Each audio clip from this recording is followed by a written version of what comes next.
Thank God it's Friday. Welcome to the show. I am Morayo Afolabi Brown. As always, I have the ladies with me.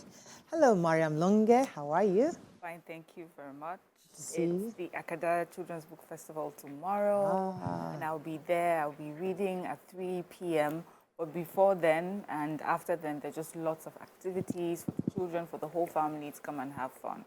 So I hope to see you there. I'm really excited to be reading to your children, and we'll learn a lot about my book, Vultures to Rescue, the vultures themselves, and the environment. Nice. Looking forward to seeing you all. Amazing. You look I so love pretty this today. gothic thing you're having on today. Sorry. You have this gothic thing with the earrings and the wrist thing, the thingy. Look at the black hair. Yeah. Okay. Yeah. The You vibe. should take her to Hollywood. All right. How you doing, Takwe? I'm good. Very grateful to God for a winning week. My group won the competition. You know, it wasn't my group in my class won marketing competition. Now, it wasn't like we had a co-op and all of that, but it took a lot of effort to put it together. And because the lecturer was rounding off everybody's points, he didn't mention anything about us. I was like, was our presentation that bad? Then they called the bottom three. And I was like, thank God we're not in bottom three. Then they called the middle two. And everybody was the jumping of my entire group. You would think we were giving us millions of naira, but That it was just the World Cup. I'm telling you. it was just. I'm trying to find it now. Oh, okay. So there was my marketing, we did a marketing course, and the lecturer gave us a project, everybody in the class, to prepare a marketing strategy plan. And all of us were supposed to do adverts to market a supermarket. And then we did a really good job, and we won the competition. And I feel very grateful. Then graduation is on Monday. Wow. So I won't be on set on Monday. already? 3 months, yes. August, September, How time flies. October, all done. I'm really, really grateful to God. I'm just so grateful. At least we're done, you know, and let's now start implementing what we've learned in the past 3 months of being in school. Everybody has been asking, we're not seeing you on the show. I'm back on the show. Nice. Oh, okay, experiment. Okay. Thank God it's Friday. How you doing? You people have used me. I can't Oh, wait please. to wake up Abused. late. I can't wait to wake up late tomorrow, Saturday. So I have a lot on my table. I'm working on new products coming up, and I'm trying to see how I can quickly launch a few of the new products during the trade fair. Trade fair is starting next week. Wow. Friday, I'm going to be dancing inside markets. Come and buy, come and buy. Serious? You know, yeah. So it's going to be a physical. You know how trade fair now, different stalls we displaying their wares and all that. So everybody's just working so hard in the house right now to. But I want to especially appreciate my little daughter Kaima. She's just a blessing. She helps me packing the products, labeling, as in she will stay with mommy till 11 p.m. You know, working. She's just so amazing. Mommy loves you. I don't want the one who resemble me. Fantastic. So, How you doing? I'm doing well. Today's Friday. Well, I have a light day today. I'm so happy about that. Please I'm rest. going to find something to do. No, This is- rest. Can you tomorrow. just rest? So tomorrow I have a meeting at the British Council in the morning. Then I'm coming over to your event by God's grace on Sunday. I'm supposed to be receiving an award by City People. So I'll be going there also. So it's going to be another busy weekend. So I'm going to try to rest today. Please Yeah. rest today. After the show, go home and sleep, please. So Yeah. that's Saturday, Sunday. I Yeah, have. you can do your stuff. All right, let's go on a quick break. When we return, we look at the front pages of the papers. Stay with us. We'll be right back.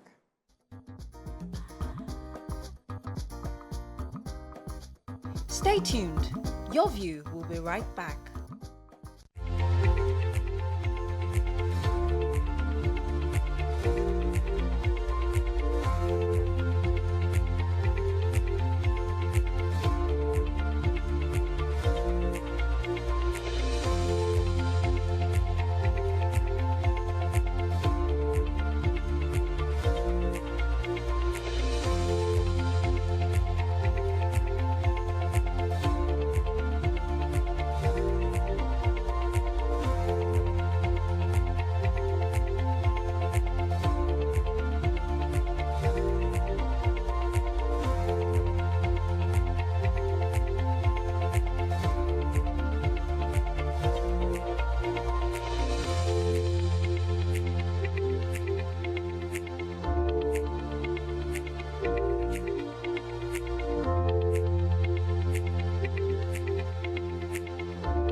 Thanks for staying with us. We're going to start with the nation.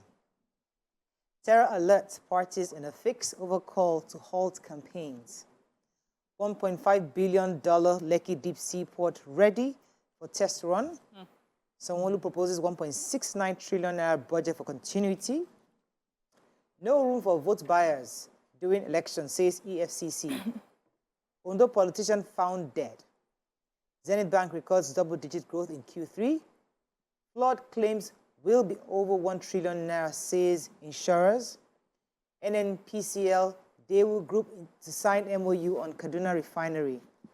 Okay, which story are we starting I'll with? take the major headlines. Yes, please. So, as we're aware, there's been terror alerts that had been sent out by the US and the UK, and we know that the US has taken a step further yesterday by evacuating its non-emergency staff members and their families, you know, and also telling people to just exit Nigeria.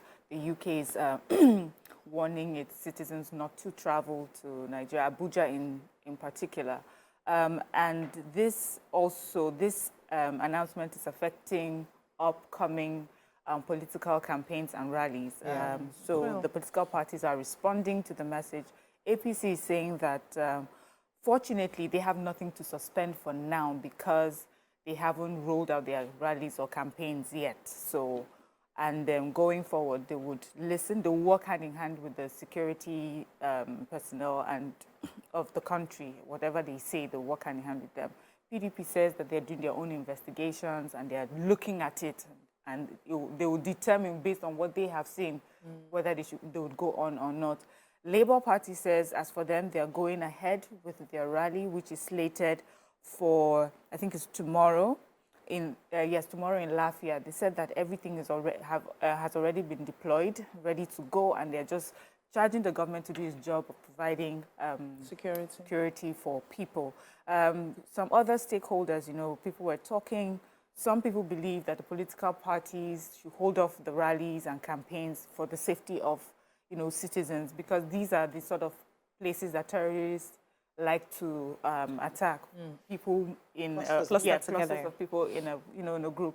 Others are saying now is the time for government to do its job of providing security, because when we stop to do what we're meant to do, that means they have already won. Okay, I was going to take the $1.5 billion Lekki Seaport. So the governor of Lagos said yesterday, Governor Babajide Sanwo-Olu was confirmed that they have successfully facilitated $600 million in investment into the Lekki Deep Seaport, and that from next week they'll be test running the Lekki Deep Seaport next week. According to him, this seaport is 3 times the one in Apapa Port, and will give Lagosians almost 50% of the shipping logistics volume in the whole of West Africa. That's huge. It's spread over 90 hectares of land in the heart of Lagos, the Lekki Free Trade Zone, and 65 kilometers of the Lagos city and the deep sea port. It also says that it's expected to provide about 100,000 jobs and change the face of port operations across the country. This is a huge success. So in fact, it's complete, 100% completed. Wow. And they'll be testing next week. You know why I like this story? You know, every time we start a project, we're always waiting for it will be next year. Now we are seeing one that is a big, major major project marketing for all of us in this space. So the President's Nigerian Council of Registered Insurance Brokers, NCRIB, Mr. Rotimi Edu, was speaking at the Council's 60th anniversary Grand Ball and Night of Honors held in Lagos. And he said that the recent flood disasters ravaging the country will lead to insurance claims of over 1 trillion. He says that the damage of lives and properties will be ascertained after everything is over. And that's when they'll know the people that they are going to settle. And he said those people who have properly insured their properties will be adequately compensated. They are ready for that. They say they have products that can cover the flood accidents across the country. And those who have actually been insured are covered in this. But this is also a lesson to those people who have not insured their homes and their properties to quickly do so. And they are also asking government to join hands in that insurance. So they said as well that they are sympathizing with citizens who have lost their lives and their properties, but now government needs to do more to help them out. And we know that government has said they are setting up another flood fund, aside from the ecological fund that funding that the states have. So they have another flood fund that they're going to be deploying monies to see how the states can help themselves. Yes. Then Atiku took this opportunity to mention what he would do if elected president on Atiku. That's the presidential candidate for the PDP.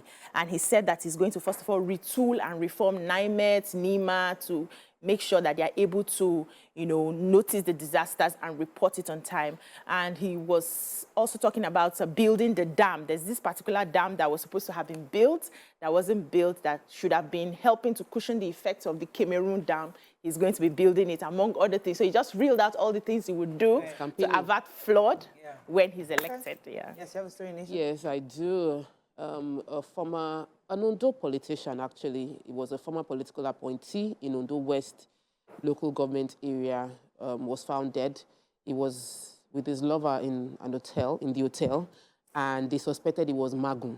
Oh. That after he went to take his bath, he collapsed, and they said the police confirmed that he might have died of sudden and unnatural death. And they said maybe the lover was laced with Magun. He's 49 years old, and he's married too. So the conversation now is, before we start assuming it's Magun, they've taken him to the cops, to the morgue. Can they do autopsy on the man so that we are sure and we don't label a woman wrongly, or mystify is probably Magun be detected? Problem. Yes, can Magun be detected? I don't know, but we may have let's just not label wrongly. Let's move on quickly to the Punch. Federal government detains 35 suspected ISWAP fighters. Tension heightens. Picture here, Lagos show of force or show of shout. Lagos recruits. Show of sense, I mean. Yes.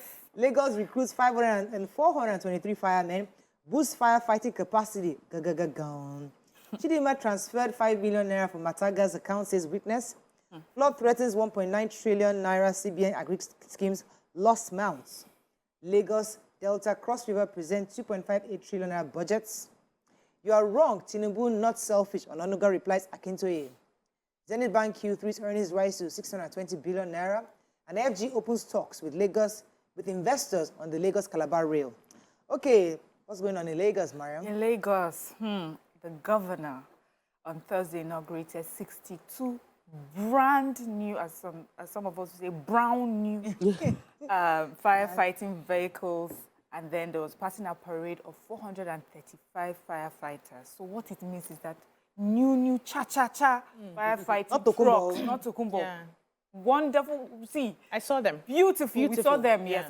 And then the 435 firefighters, that means newly trained, well-trained people that will have been equipped to, run this.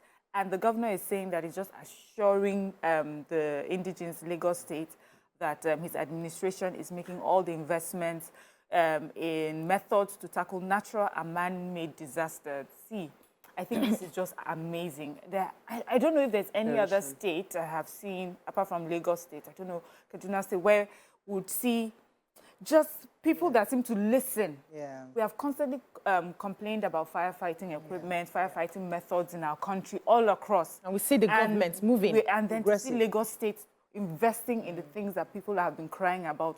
Well done. I took this story again because on social media, there was just so much negativity. Where there's no water, when we see them doing right, let's just commend it. It's for us. It's not for anybody. It's not for someone outside the country. Absolutely. It's for us. So well done, Mr. Governor. Well done.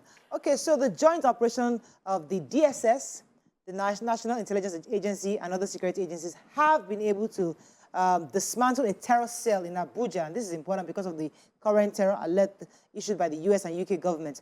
They arrested 5 Islamic State Westerners ISWAP and with 30 fighters. According to them, the arrest was made also at the popular Jabi Lake Mall. The mall shut its doors actually on Thursday because of the heightened alert. Also, they were able to, trying to see the details, the counterintelligence operations were able to they broke some shanties across Abuja. So they dismantled and demolished a lot of shanties around Abuja. And they've also tried to restore some kind of sanity, because they're trying to let us know that they're on top of this security challenge, and they're making sure that all the places that it's possible where these cells are located are being dismantled as we speak. And they're hoping that the citizens in Abuja can be calm while the security operatives are going to ensure safety of lives and property across the FCT. Yeah, so we remember the Usifo Ataga story. That's the CEO of Super TV, his mother, and connection with Chidinma Ojukwu, who is currently undergoing trial.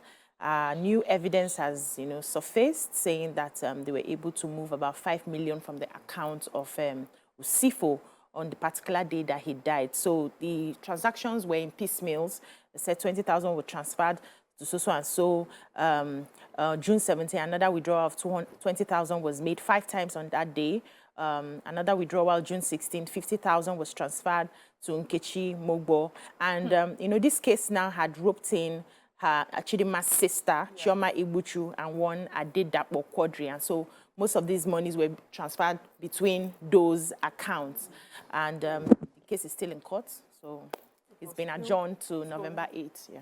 All right, let's go on a break. We'll be right back.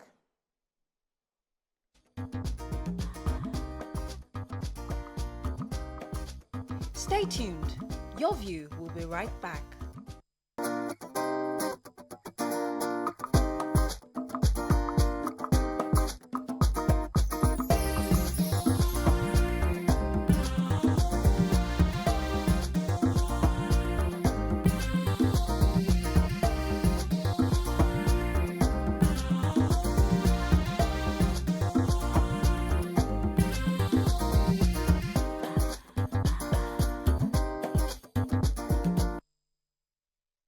Staying with us, so still reviewing Punch.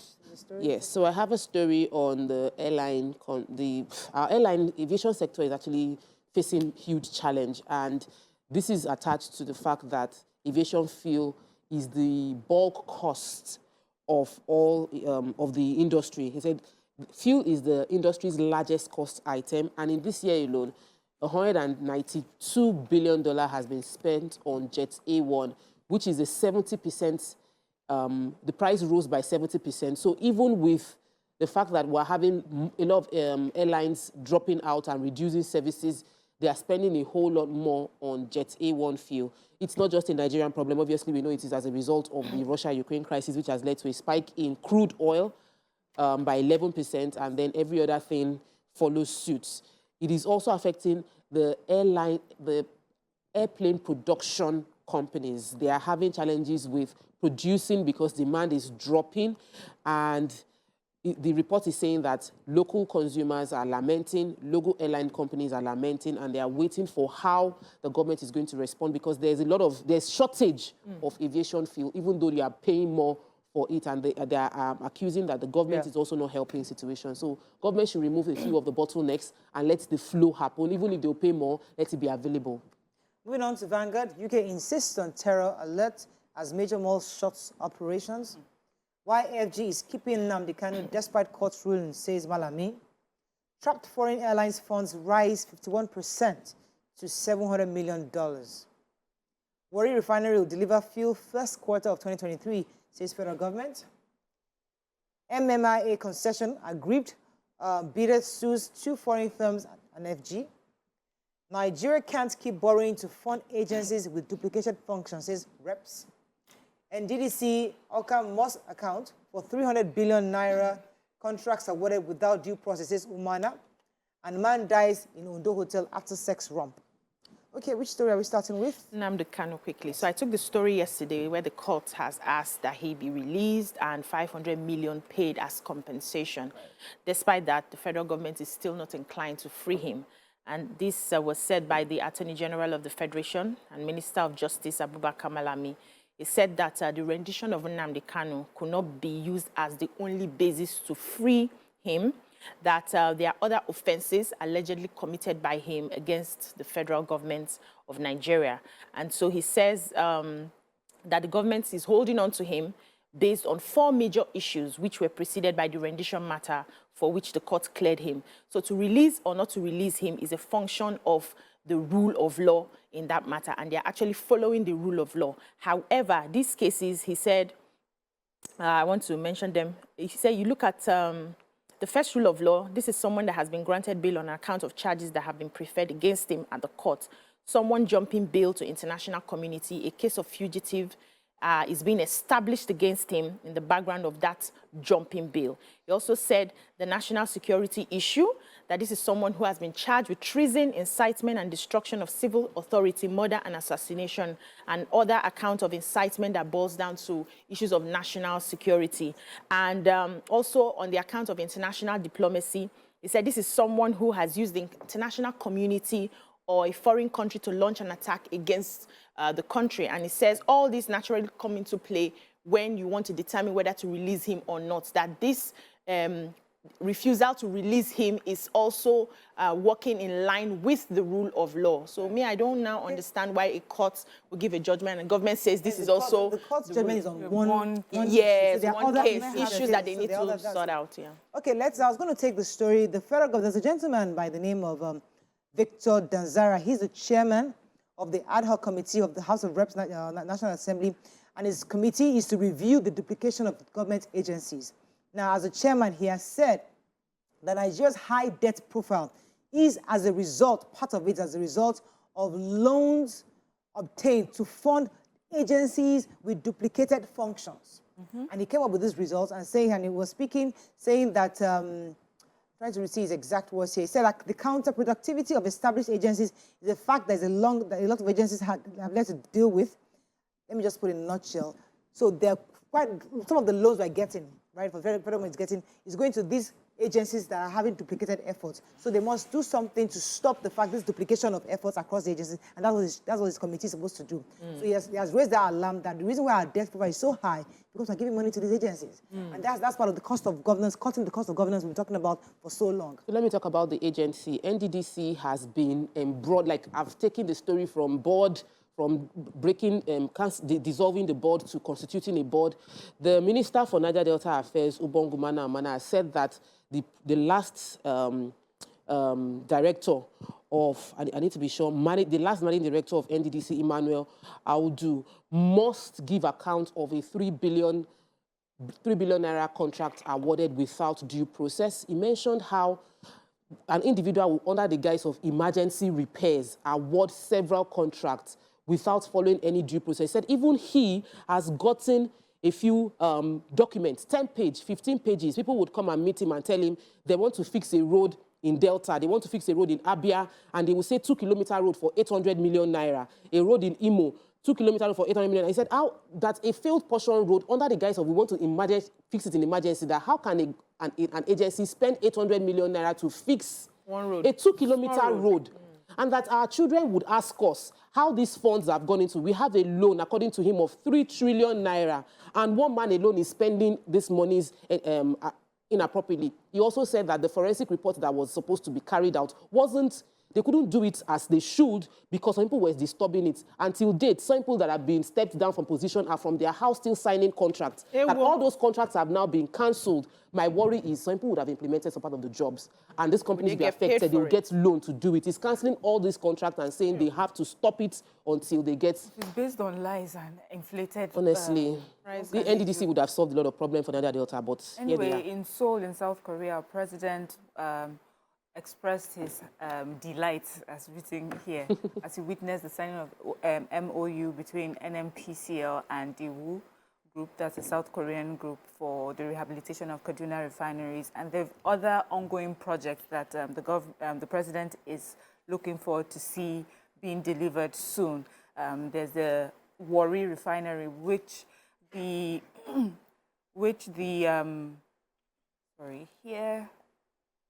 boss of the Warri refinery, I'm trying to get his proper designation, the managing director of Warri refinery is saying that operations for the refinery will commence fully before or full operations by December 2023. I think that is amazing news.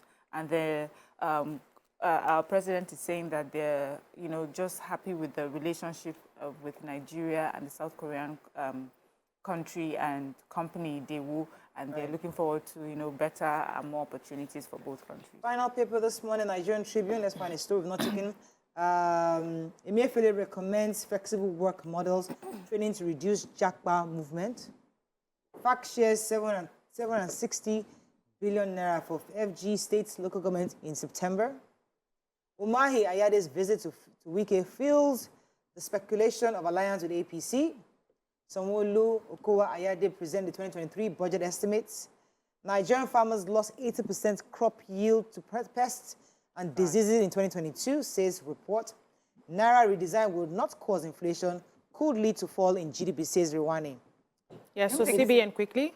The Naira has been a form of concern for a lot of Nigerians after the CBN governor had announced that they were going to be redesigning the Naira, 100 Naira, 200, 500, and 1,000 Naira denominations. So in quick reaction, the Chief Executive Officer, Financial Derivatives Company, Mr. Bismarck Rewan, made his own observations, and he says that because inflation in generic terms is a persistent increase in the general level of prices, it results from too much money flowing into the system, chasing a few goods, that because there's no change in the economic value of the Naira, this will not be affected. We'll still be able to do our businesses without so much of a negative impact. However, the fear now is market women may not want to release much of their goods since they have just about 45 days to, take back the old money and get new ones. And also people who have this cash would now start either dollarizing it, changing to dollars, or just buying equipment just to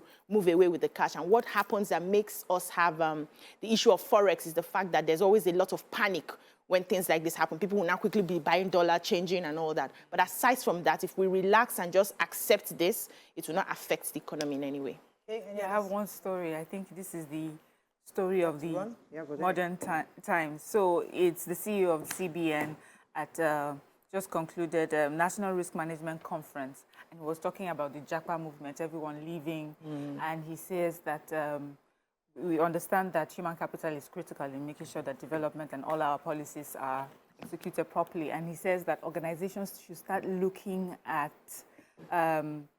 retraining workers, first of all, and then he said investing in employees' well-being and their mental health, training them in skills required for the future, and offering flexible hybrid work models, work times. I mean, this is the future. We have to recognize it, and if we don't, the market is so open now, it's global. You can be in your country here, and then you're working. You're doing business elsewhere. For you not to lose some things, you need to put some of these things into consideration. That's it. That's all we can take on the front page review. When we come back, we're bringing our friends from Rollard Properties. Stay with us. We'll be right back.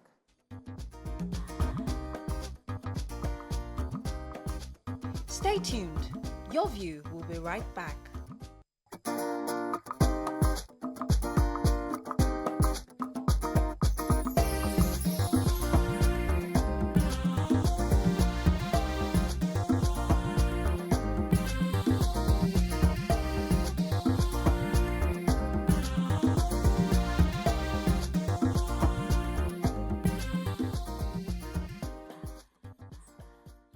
Thanks for staying with us. Joining us on the show is the investment manager for Rollard Properties, Oladipo Halima. She'll be discussing the newest investment opportunity to us. Welcome to the show. Thank you. So tell us, what is this Idera Day project? Okay, good morning, viewers. My name is Halima Oladipo from Rollard Properties and Allied Services Limited. And for Rollard Properties, we aim at reducing housing deficits within Nigeria and even beyond Nigeria as the time goes by. And in the space of 4 years, we've been able to assist over 3,000 people to become landowners, to be on their way to being landlords within Lagos, Ibadan, Ogun State, and even at Abuja. And we even have offices in all these locations, so it's easy for you to reach out to us. And then we are on this new project because we are very much aware of the housing deficit and the rising population in Nigeria. And we also realize that 50% of Nigerians live in slums, and we thought as a company that what can we do to assist people? And you don't have to break a bank before you can own a very good home. So we started this project called Idera Day. That means comfort has come. For those that don't understand, really? It's the heart of Mowe. For you who doesn't know Mowe, Mowe is along the Lagos-Ibadan Express. and it's a very, very beautiful project. The estate is situated at KC Avenue off Adeson Road at Mowe. Mowe is a very, very beautiful place, if you ask me. I was there yesterday. We had our groundbreaking event. We had Laolu Benjo. He got us all on our feet, really dancing to Idera today. And it was a very, very fantastic event. So even work has commenced on the site. It's fenced, it's gated. And trust me, it's luxury at a very, very cheap price. Very, very cheap price. So Iderade is a very, very beautiful project. You don't want to miss out on. Okay, so what are the special features of this project? Okay, so basically, as of now, infrastructure is in place, the estate is fenced, it's gated, drainage is in place, electric poles, and then we even have plans for a school. There's going to be a school, and it's not just all these local schools. So we are going to be partnering with one of these big schools we have in town. It's true now. One of these big schools we have in town, we are going to be partnering with them so that we ensure that people that live in there, so don't have to go out to look for such. Yes, so we are going to be partnering with one of those schools to give us a very fantastic. They are going to be running the school. So maybe they will have a branch, or they will be the ones running the school. We are going to have a clinic. Standard clinic. We are going to have recreational centers.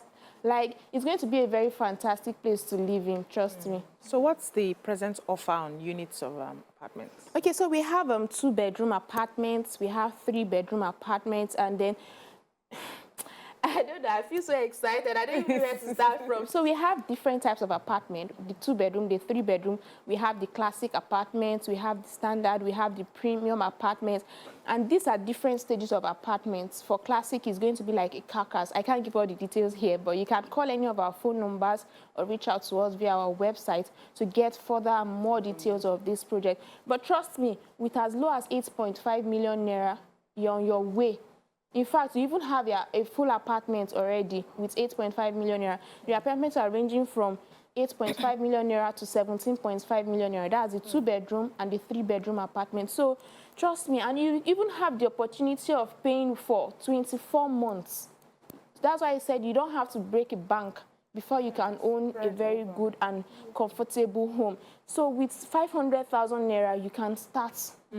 And then spread your balance for 24 months. And if you feel you want to pay outrightly, you can. And we even have plots of land available for those that feel like, oh no, I don't want to buy a house. I just want the landed property. So let me ask you about you've mentioned all the properties, the houses that are available options. But if somebody starts paying now, when would it be delivered? At what point would they get their keys? Okay, so for Rollard Properties, Iderade project is a very, very important project. And in fact, for us, it's a legacy project for Rollard Properties. Rollard is going to be 5 by next year.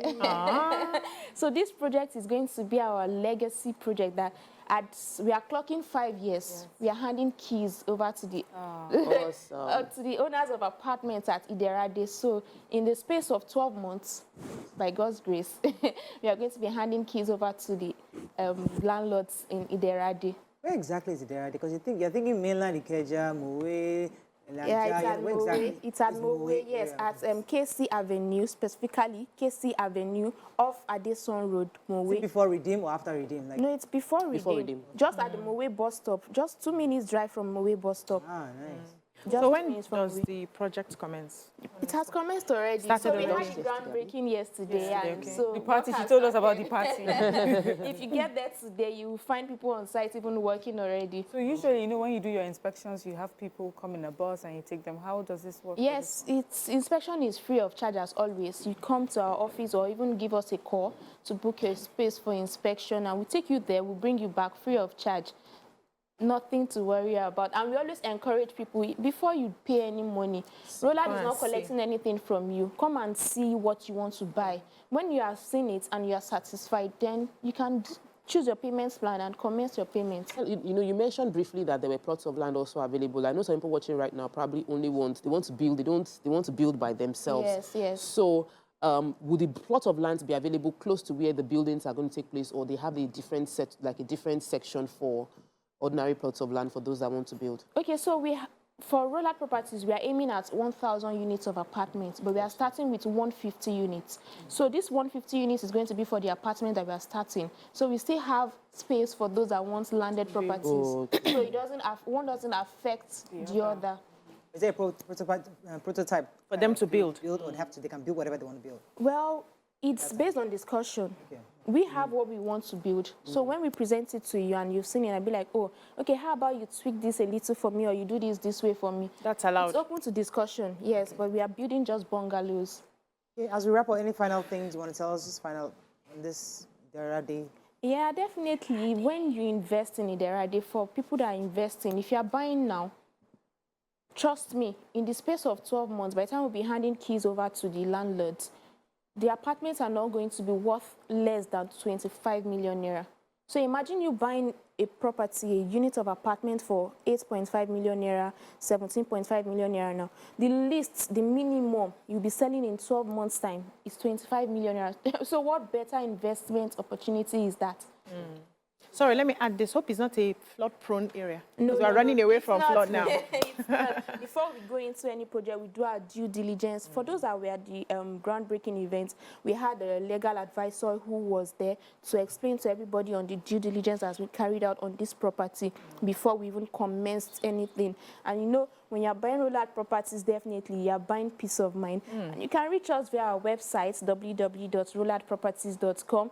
You can call any of the phone numbers displaying on the screen. You can visit our social media pages at Rollout Properties Ltd. And to book your inspection, you can contact us via any of these details. We have our offices at Lekki, at Admiralty Way, Lekki. We have our office at Bagada. We have our office at Ibadan. We have office at and we have office at Abuja. So you can reach out. And the document on this, the title on this landed property is C of O. For those that will be wondering, oh, now the documentation issue and there's C of O for this property. So the best time to buy property is yesterday. And if you didn't buy yesterday, Buy now. Buy now. Thank you. Thank you very much. Well done. Thank you. We're going to break. We'll come back after the break. Stay with us. Don't go anywhere.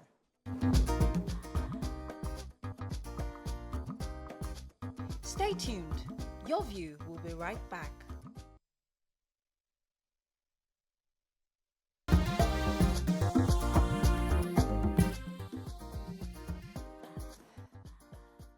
Thanks for staying with us. So there's a really close story to me, and it's a friend of mine. She gave me this story, and it was quite recent, and I thought it was something that we could share and talk about on the show and discuss as parents. So a friend of mine has a daughter in a school, and it's like a tutorial. And this tutorial is where she was hoping her daughter could have extra lessons, not even extra. They took her out from a major school, a real school, and took her to a tutorial. And the idea was that this tutorial was going to help her get more serious towards her exams. Now, one of the things they do at this tutorial is spanking. So the parents of every parent that has a child in this school knows clearly that we spank here. And it is signed. I'm not even sure if they signed or not. I can't remember if they signed the document or not, but I think it was very clear from the beginning that they spanked. Anyways, so recently, the school got shut down. And it's because one of the kids got spanked. And because my husband was being involved in this whole thing, and the child claims that they spanked him 30 times, although the school says they spanked only 12 times or so. The child says they spanked 30 times, and of course, the parents took the pictures at his butt. My husband said he saw those pictures. We're gory. Horrible. I said, Mariah, if they spank my child like that, myself, I go vex. But the truth is, because the school already said we spank here, and so what happened was that the school got shut down by the Lagos State government, and then they're trying to take the person to court. Now, because they got shut down, all the other parents started pleading with the parents of the child that was spanked, saying that, please, for the sake of our children, yes, at least we forgive this woman, they've messed up, you're taking your child out. And the parents said no. In fact, they practically chased them out of the house, saying, get out of my house. So the issue now is, was it right for them to shut down the school, especially because there are other children involved? Now, these children are now at home, not unable to go to school. And the fact that the proprietor of the tutorial went to plead with the parents of the child she spanked, was actually the proprietor that spanked the child herself. Hey. Wow. Went to beg them. In fact, she was crying for the parents in front of the child who was spanked. So both the child and the parents were there, and they dismissed her, saying, absolutely not. So the conversation now is, how do you resolve this? It's clear, yes, this child was spanked beyond, maybe more than expected, but this is a school, or this is a tutorial that we all agreed to go to because we are okay with the spanking. So how do you reconcile both? So there's a Yoruba proverb that says, "Ba no mo mi, udenu olomo," that help me beat up my child is not really from the heart of the parent. We might sometimes say, it's okay, you can punish, I don't want to seem like I'm pampering or over-pampering my child. You can punish, but when it comes to beating, like when we see the result of the beating, in most cases, parents can't take it.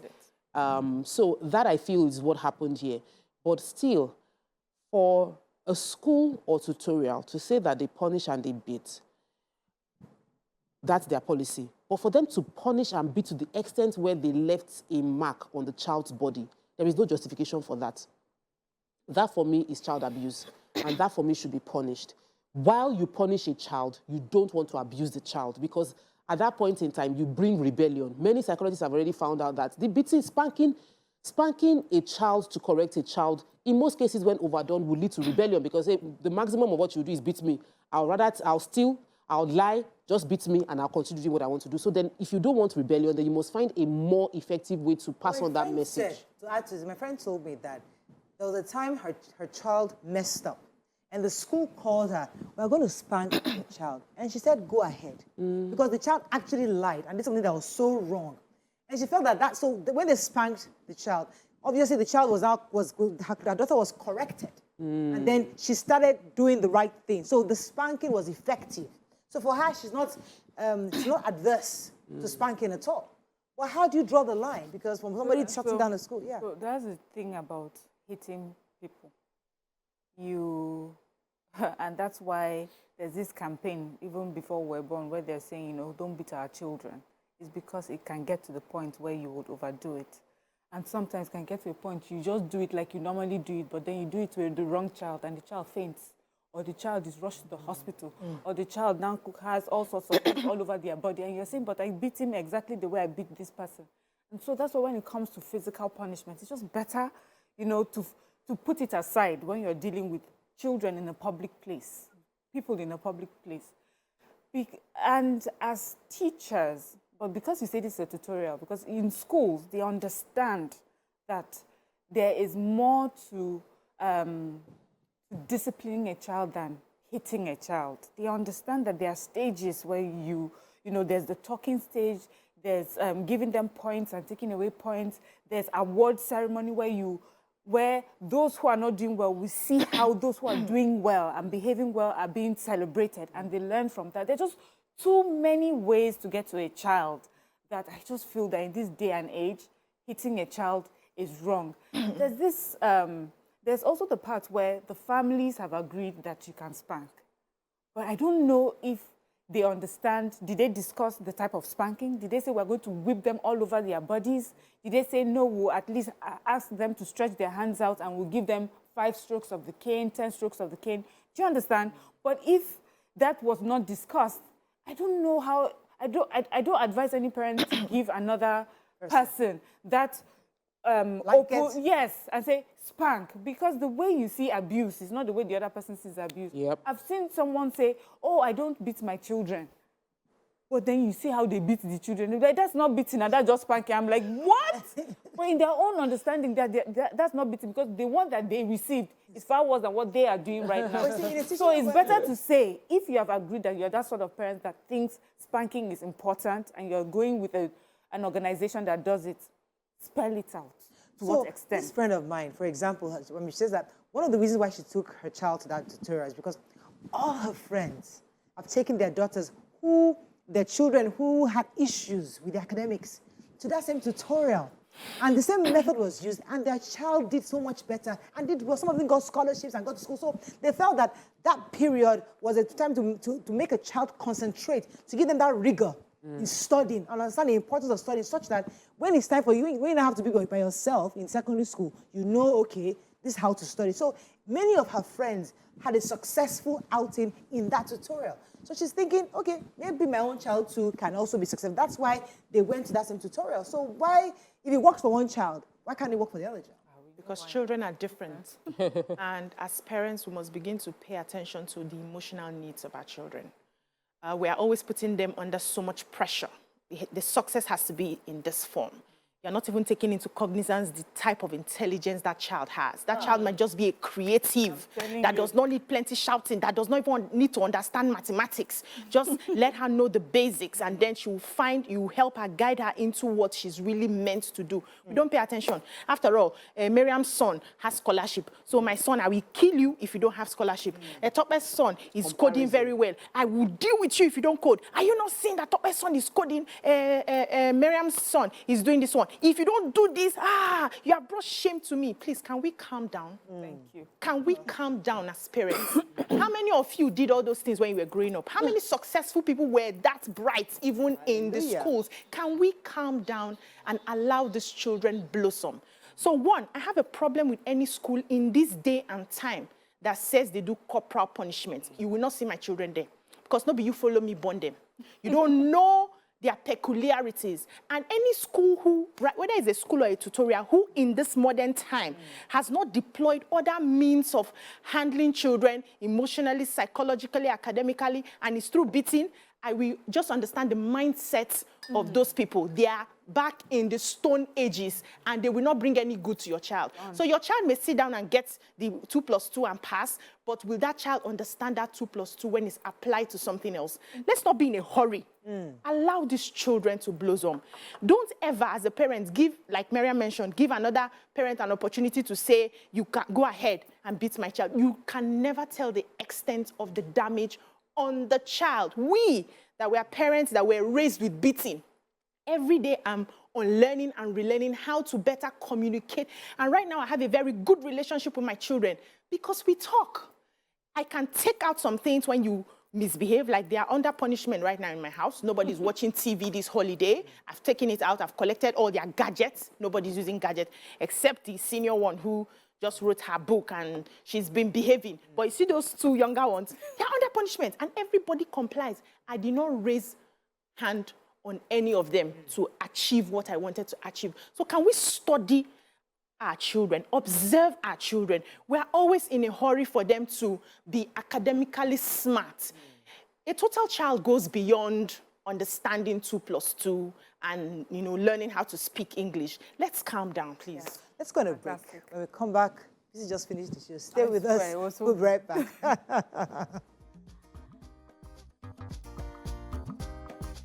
Stay tuned. Your View will be right back.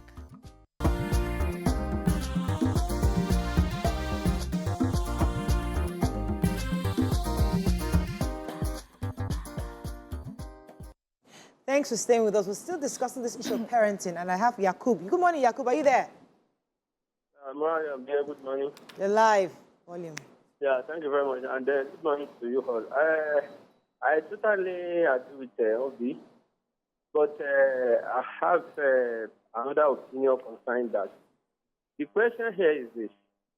They put call to the woman in question that your daughter or your son did this. Can we go ahead and punish the baby? And then she said yes. But the issue is that how drastic the beating was. But the issue now, you raised very, very important point earlier. I can't hear you very well. Are you hearing me now? Are we not saying because they beat that very particular baby, they should shut down the school? I don't know, maybe you are hearing me. Yes. Hello? Yes, go ahead, we can hear you. Yeah, I'm saying that even because they beat that baby, I will say that they have right to shut down the school. What about the other students, the other baby in the school? So they deprive them of the ability to learn. So they should look for another way around to settle this matter. It is not good at all. Thank you and God bless you. Thank you. So that was another angle of shutting down the school. So this happened between a parent, and it goes back to the angle I wanted to bring. I'll let you come in a minute.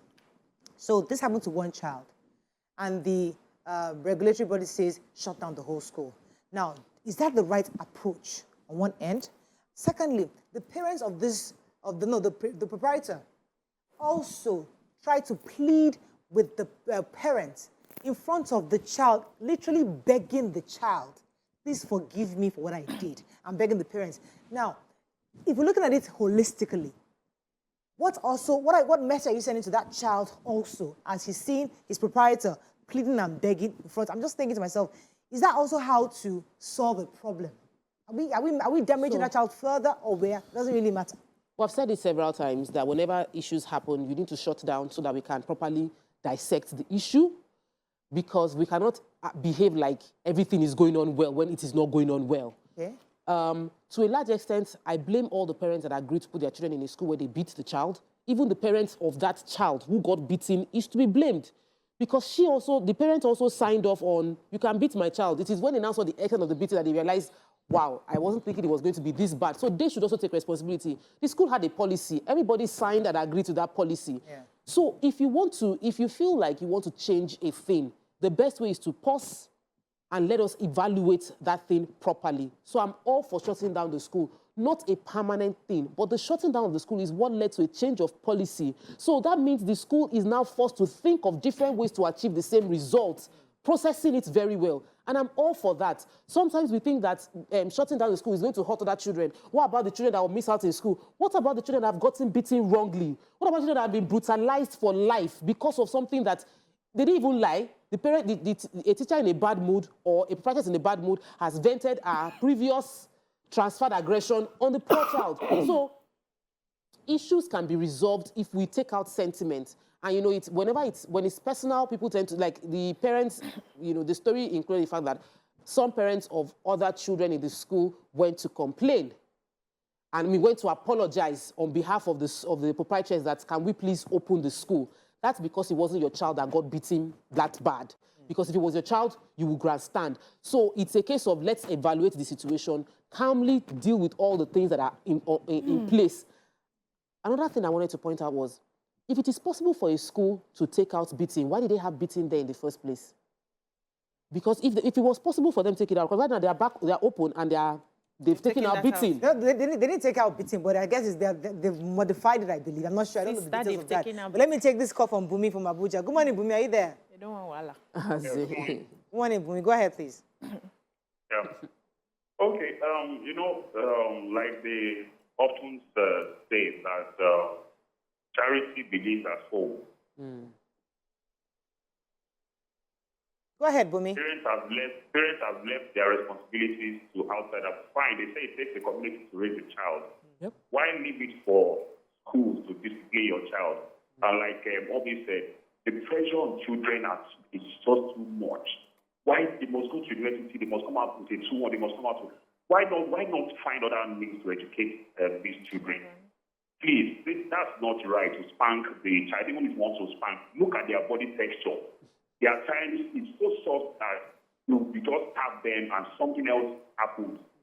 Please, the shutting down of the school, I don't know how they are going to resolve that. Thank you. Thank you very much, Olubumi. Yes, Mary. Yeah, so first of all, we need to find out, in the state that this school is situated, what is the rule about beating in schools? What's the policies about beating in schools and tutorials? If is that schools and tutorials are allowed to beat, I can see why that school will be reopened and why the proprietor feels that to beg, is a way to go about it so that they can reopen. Because if it was no beating at all and she had beat a child, that's cool. Obviously, that person has broken the law and requires to be shut down. And so for me, I think going forward, it will be to ask Lagos State that they should look into this corporal punishment thing and what their stance is going forward. Now, when we talk about, okay, the way that you should beat, and so the way you should beat, maybe you should beat some people less because those ones are light-skinned and then beat some people more. The thing is, there are some people who may show physical damage and some people will be emotional, mental forever because they are dark-skinned and they are harder. You don't even see it. You think you can get away with it. So going forward with schools, I just think we should sit down and start discussing better methods of punishing our children or teaching our children, rewarding our children. Because we cannot, whether we like it or not, there's no how you can monitor, you know, the intensity of the beating or the impact of beating. So I can beat someone 5 times. But there are different kinds of people. There are some people that will hold the stick and hit you so hard. There are some that will hit you soft. Then there are different sorts of people. So that you don't even have that at all. Let's find that in schools, these are the things that we should do. There's some, when we were in school, we used to wash plates. You will clear sweep the floor. Sweep the floor. You would be, your hours for prep time will be longer than others, while others are, you know, sleeping or playing. We should bring those things back. Because it's not just about punishing a child to say, I have punished you. It's also that you want the child to learn from that. So let's not kill the child because the child has done bad. Let's find out. Let me take this call from Victoria and I'll come to UBC. Good morning, Victoria. Hello, good morning. You're live. Go ahead, please. Morayo. Well, my own position is, I hope you are hearing me. Yes, very clearly. Yeah, my position is the aspect of closing down the school. When you look at such a school, I want to believe that there are other people that are working there. There are workers there. People that, some of them are working and they have the parents at home. And apart from that, some people may not even have anything to feed their children in this kind of economy. You can sue a school to court. While that is going on, let the school continue to run so as not to kill another person's economy. Yeah. And, you know, the aspect of the parent or the parent or coming to beg in front of the child, I don't think it's proper. You know, there are things, we know some things are wrong, and because we want to correct the wrong, we still make another mistake. Yeah. I don't think such a child will even have respect for anybody. When a whole proprietor comes down and starts laying down, so I think we undo maturely, I think such is not even good at all. So, and that kind of school should not be shut down. They can. Thank you. So that's the angle we're saying, okay, so they've done a wrong thing by spanking this child wrongly. Now, as adults, how do we resolve it where we don't cause further damage to either the child or to other children or to even to the school? And that's what our last caller was trying to say. So where there is no law, there is no sin. Did the government, in giving them their schools permits, communicate to the schools what is expected? So the state, I don't know if it's Lagos State, needs to go back to the drawing board and, you know, revise their criteria for giving license to schools. So you can have your law as a state that this is not permitted. If you're going to be running a school in our state, don't do corporal punishment, you don't do this, you don't do that. Just, you know, sort of provides a framework for schools so that when they now flout the law, you can now come in and say, you people did not obey so and so rule, and so we're going to shut you down. But jumping to shut down the school where you did not even give them any form of law to guide how they navigated their system, it's totally wrong. So let's not jump to But the reaction. state has an interest to protect the child. No, I'm coming there now. I'm just saying, first of all, there was no law given to them, don't beat.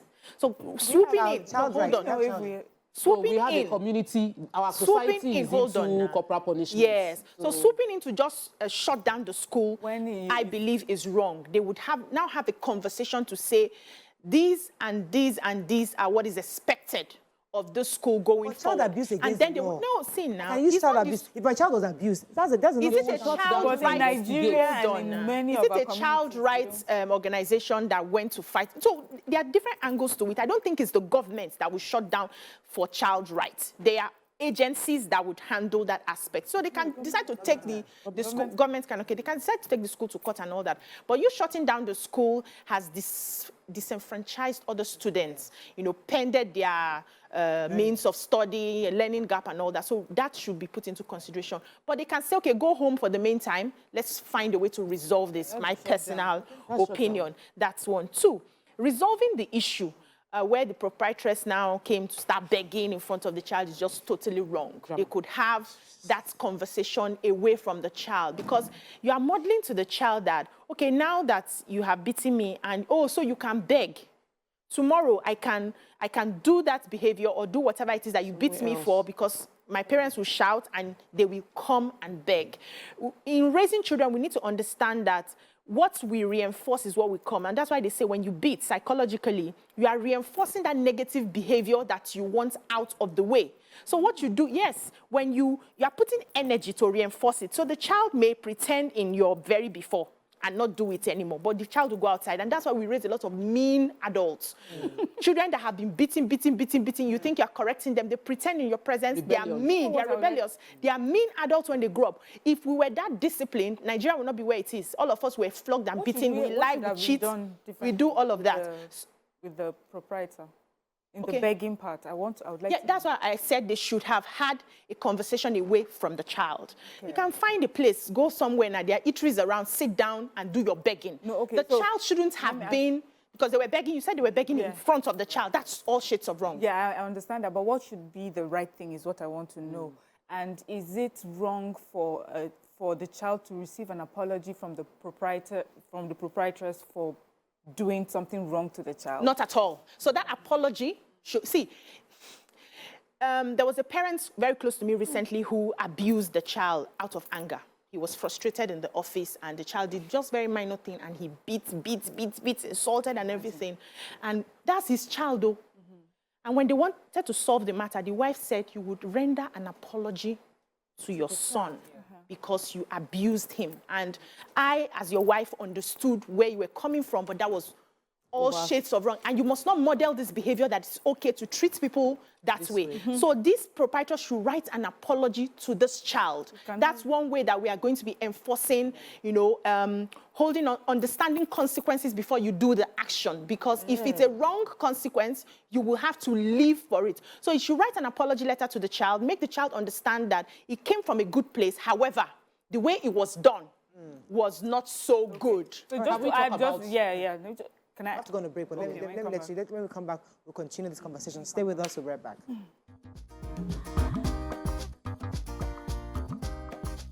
Stay tuned. Your View will be right back.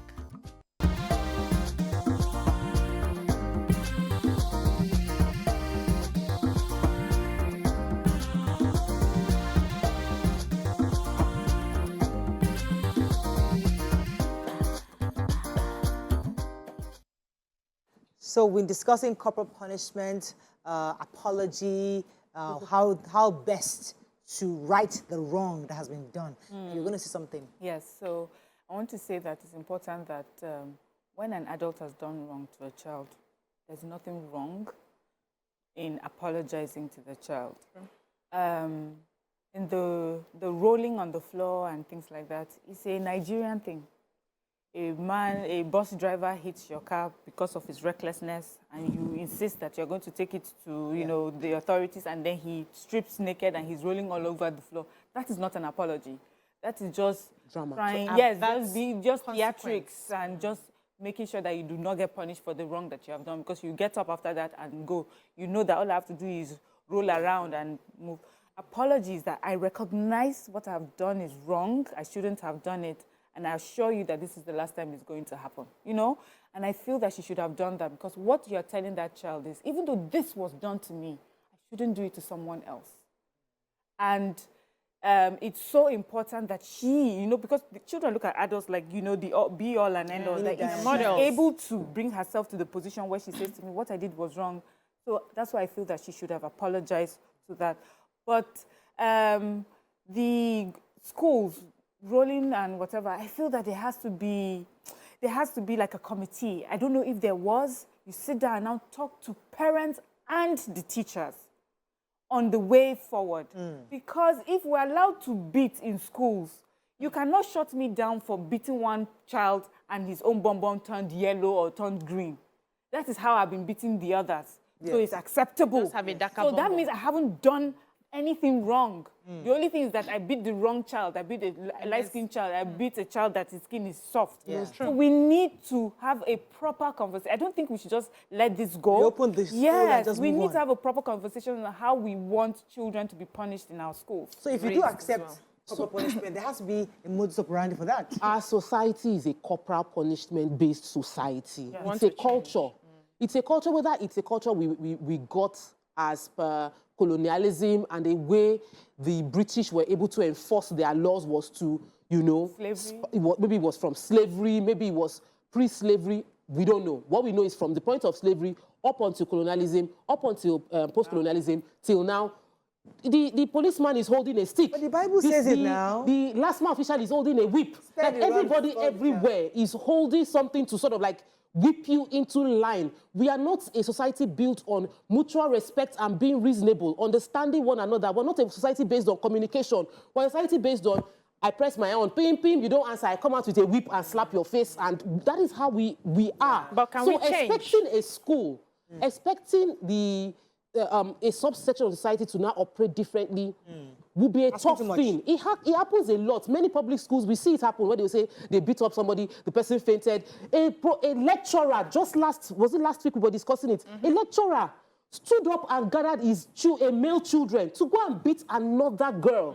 And was cutting off her bra. That already shows you the kind of society. But he's going to pay for it. We are in a corporal, like a violent society. But can we change? We are all angry. So when we want to change, there must be policies on ground and punishments for when you are wrong. So the apology I saw here was not apology, from my own opinion. This was, don't shut down my school. Yes, don't shut down my school. That was the crying. The crying was not for the beating. If we check, was she really feeling bad about the beating? Because according to her precedents, beating has worked. So for her, the conversation is not about beating not working. Is that this beating resulted in more than what we expected, and now they've shut down our school. Went out of hand. Have we really dealt with the issue on ground? Not really. That's what we're dealing with on the success rate of the other children that have gone through that beating and have done so well. Was it really the beating that brought that success rate? Many parents will tell you that my child failed woefully in school until I took that child to this place where they spanked him to senses. He was able. Listen, I'm telling you that those are the testimonies we hear in church where we say, this is what happened. Though after we entered this tutorial, my child passed exam and got a scholarship. So what's the percentage? Okay, finish. We are not talking based on fact.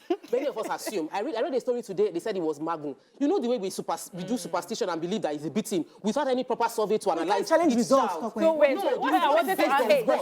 Wait. What's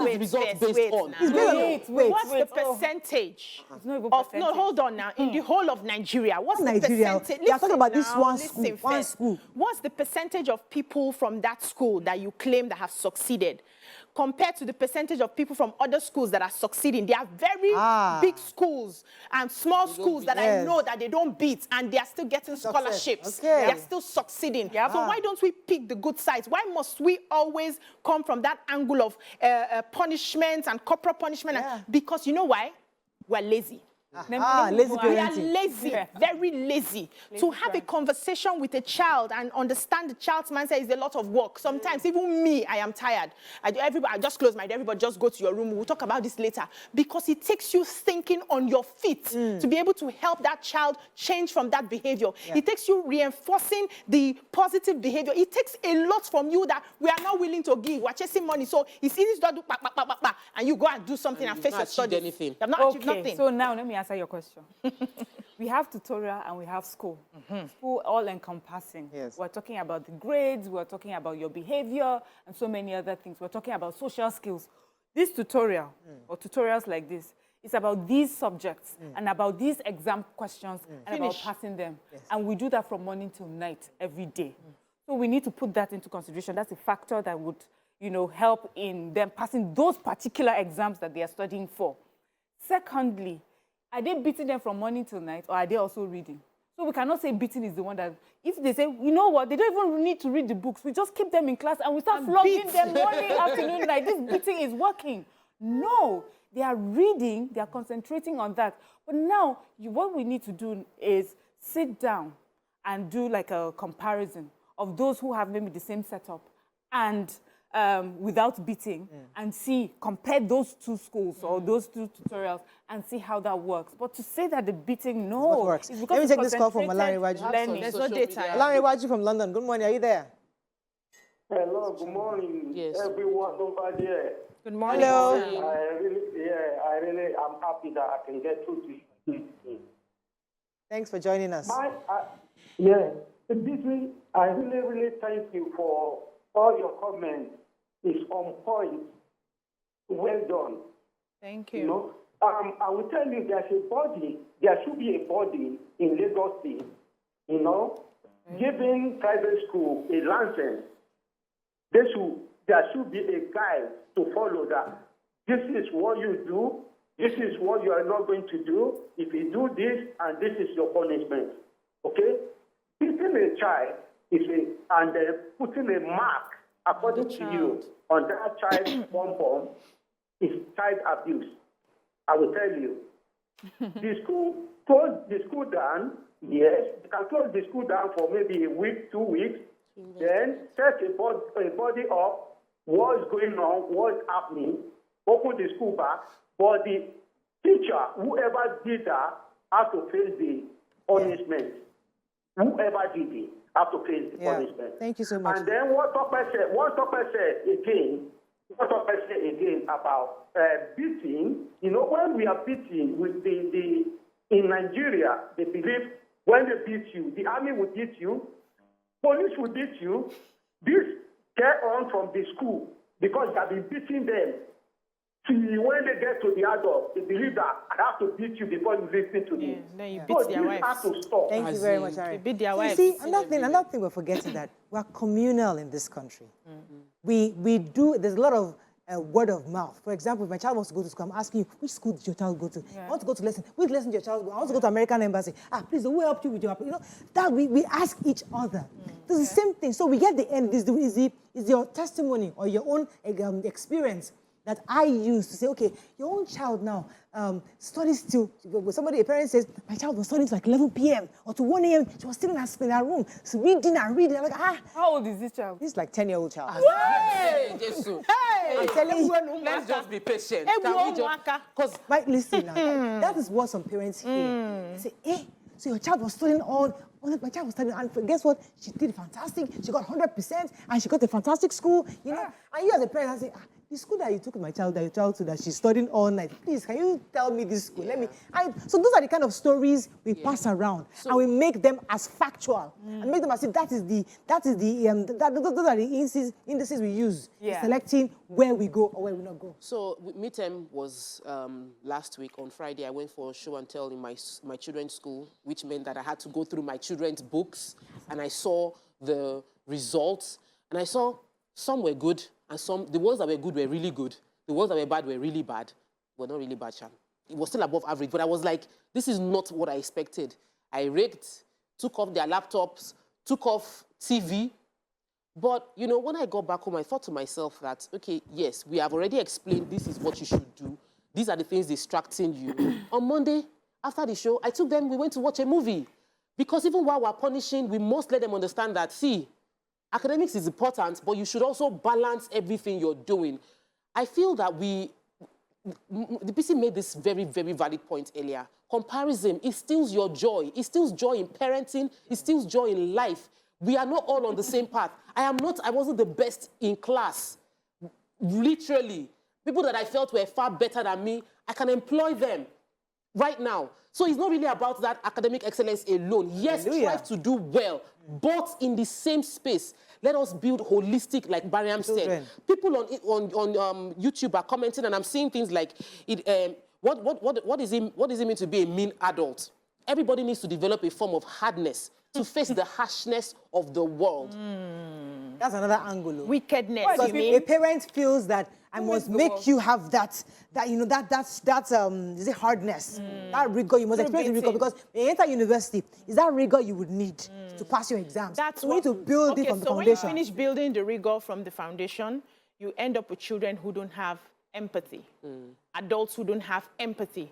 Adults who will sit down and feel, I am hard enough to steal the resources meant for everybody and show up. And adults who will sit down and think, there's no need for you people to have the good things of life as long as I'm settled with my children. When you go to those other countries that they don't use corporal beating, they have more empathy. They are more collective in their thinking. So one person is not sitting down to say, I am going to just be all about myself. I'm going to also consider the people around me. That's why we have the difference in our societies. And I know you people will say they are gays, they are this, they are that.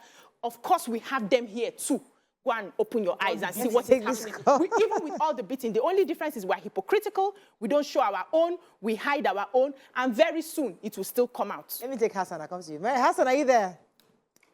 Yes, good morning. You're live. Go ahead, please.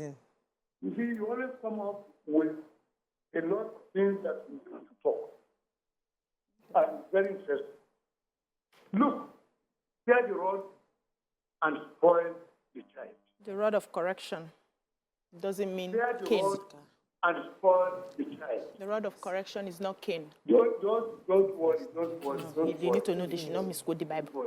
I will get back. Go ahead, Hassan, please. You have the floor. Thank you. You see, the way we are going through emotion. And in the olden days, they are a product of a public school. And I'm proud to say that.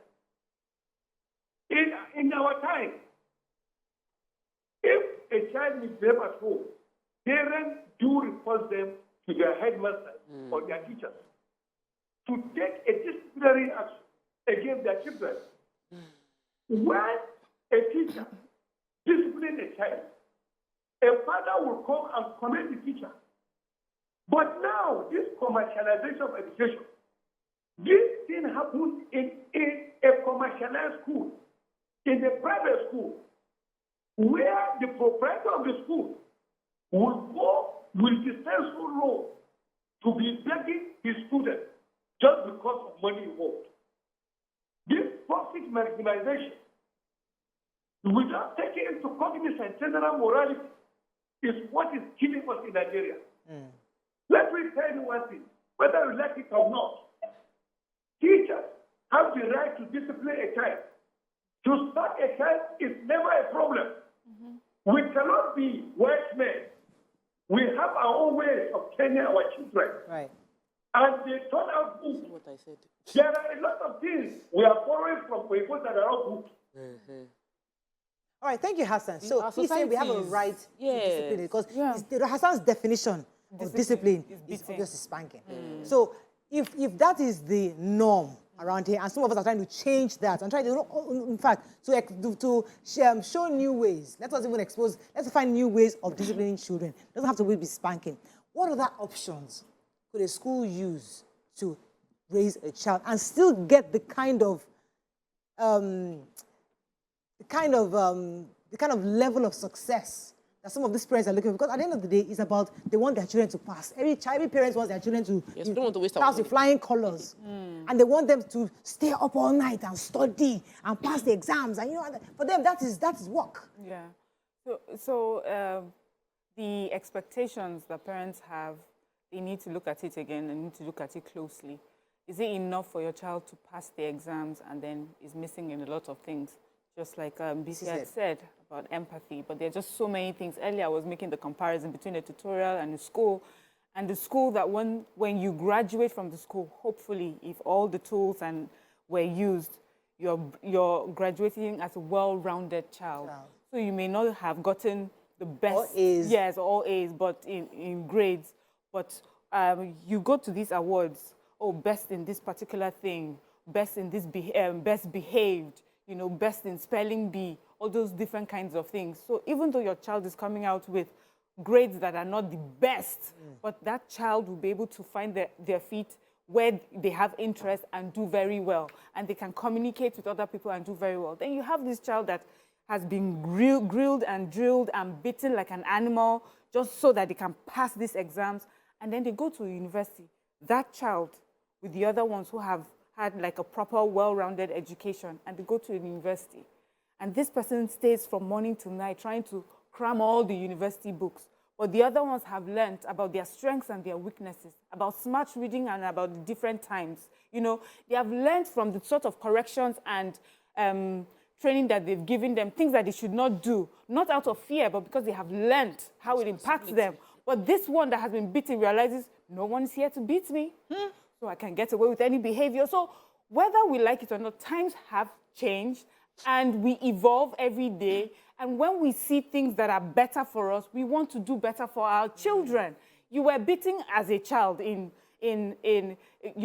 a child, but you have your own children. The circumstances are different. The sort of teachers we even have these days are different. We're having parents who had time with their children and they taught them and then it continued in school. Now we're having parents that are almost shipping off their children to school with teachers who are also parents struggling with their own. So you even have almost frustrated parents-teachers relationship, and the child ends up being beaten left, right, and center because you prefer the beating. So there are different ways of raising children. Our schools have also learned those ways. They are doing better. And we should just let's go on a quick break. When we come back, we'll take a few comments on social media, then we'll wrap up. Stay with us, we'll be right back.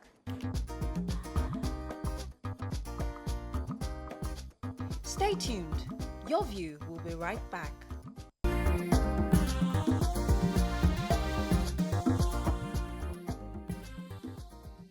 Thanks for staying with us. Take a few comments, but you want to say something? So let us as parents endeavor to study and observe our children. There are different levels of intelligence. I'm talking as an expert in this field, in child psychology. I may not shout child psychology because I'm not focusing on that, but I took my time and a number of years as a child psychologist and a Montessorian. There are different aspects of intelligence or different types of intelligence. You need to understand the type of intelligence or the types of intelligence your children is exhibiting. I have a son, I have a daughter. My daughter will sit till midnight to read because she's very studious and wants to focus and do her thing. My son, I will be chasing him around the table to even carry his book or listen to his teacher. Their results came out this period. Both of them had A stars. One did not put in that much effort, but because of his type of intelligence, it's easy for him to just hear it and it sticks. The other one put in more effort and the results were not any different. That tells you that as parents, you must observe your children.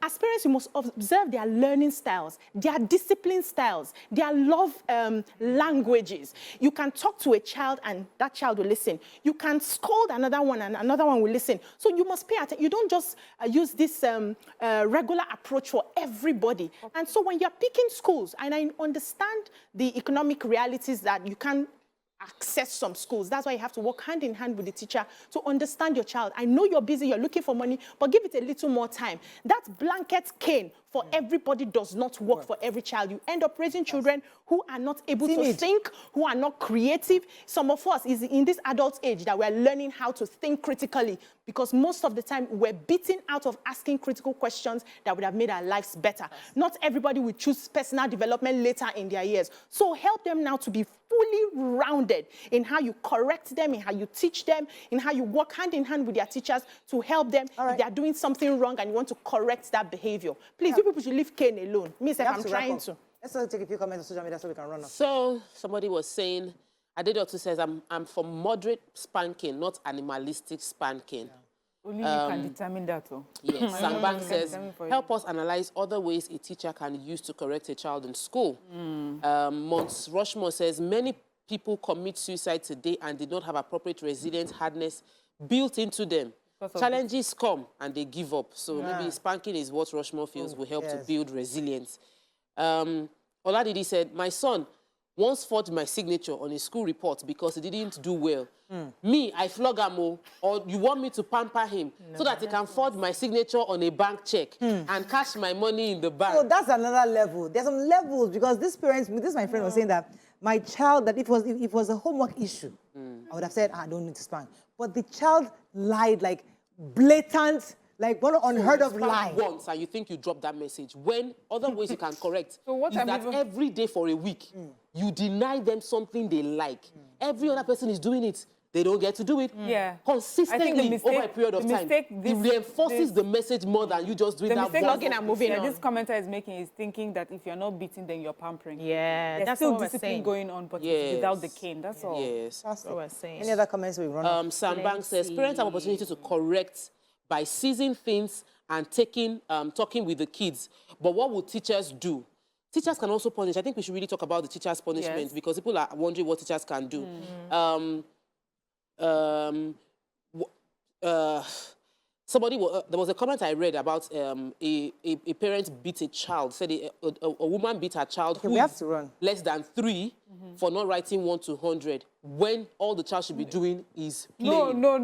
Did you say 1 to 3? A 3. For not writing 1 to 100. For not writing 1 to 100. So, Nigerian parents, what are you thinking? I don't know. So this tutorial, and I have to wrap up because this tutorial, because it's important to say that there are other techniques the tutorial may use. Some is like giving children stars. Kids love that stuff. And then you take it from them. When they do well, you give it to them. Or sometimes even in this competition where everybody's result. You're told today you're 12th position, you're 10th position, and when you know, they don't tell you, they make you feel like, oh, you have to do better to become first or second. No, those are the little things that make a child feel like, I have to do better. So there are better ways, I think in a nutshell, we have to wrap up. There are better ways of raising children. We don't always have to resort to spank, and I think BC said something very critical.